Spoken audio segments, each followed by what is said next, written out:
In this video, we're talking about the Irvington neighborhood of Indianapolis. Irvington had a really unique vibe to it. Tons of history there. It started as a suburb of Indianapolis. In 1870, I think it was founded.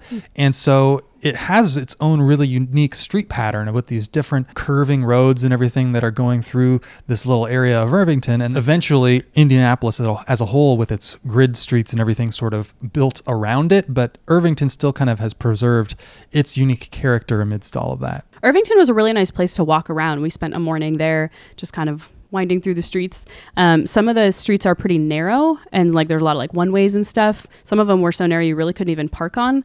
But we kind of liked that for walking around because it made it feel not super busy and it was like more human scale and it was just a pleasant walking area. Yeah. Related to the walkability, even though it was nice to walk around the neighborhood of Irvington, I feel like there wasn't a lot to walk to necessarily. Yeah. Like the main downtown sort of strip of Irvington, we were kind of disappointed by. I think East Washington Road goes right through the middle of Irvington, and there's some businesses, and I think there's like a theater and stuff like that that goes right along that strip, but it's such a busy road that it felt like it wasn't like a real pleasant place to hang out or anything like that.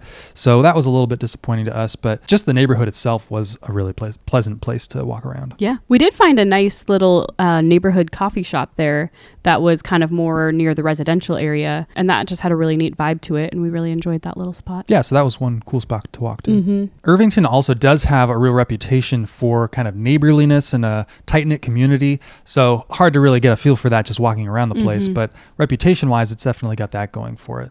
One of the strengths of Irvington is that it's relatively affordable compared to some other areas of the city. Yeah, the houses there, I think that we saw some that were pretty decent looking and like the 200,000s that for what you're getting seemed like it was pretty good price.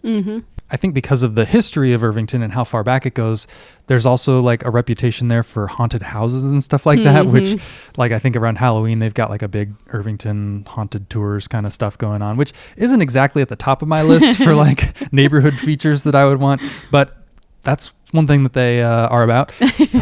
As far as the like quality of the homes there, there's some diversity there. Like a lot of, pretty much all the homes I think there feel really historic, and you can feel that they were built a long, long time ago. And some have been kept up better than others. Some of them are really pretty amazing. Just like they feel like very well kept and just so unique to their time. You just don't see houses like that anymore. And then others feel like they're maybe not as well maintained and kind of need some work. But that's where you get some of that affordability built into. Right. I think another reason that Irvington tends to be more affordable is that it is kind of in the middle of the east side of Indianapolis, which is a part of town that tends to have a reputation for being a little bit rougher. So got to be prepared for having that in somewhat close proximity too.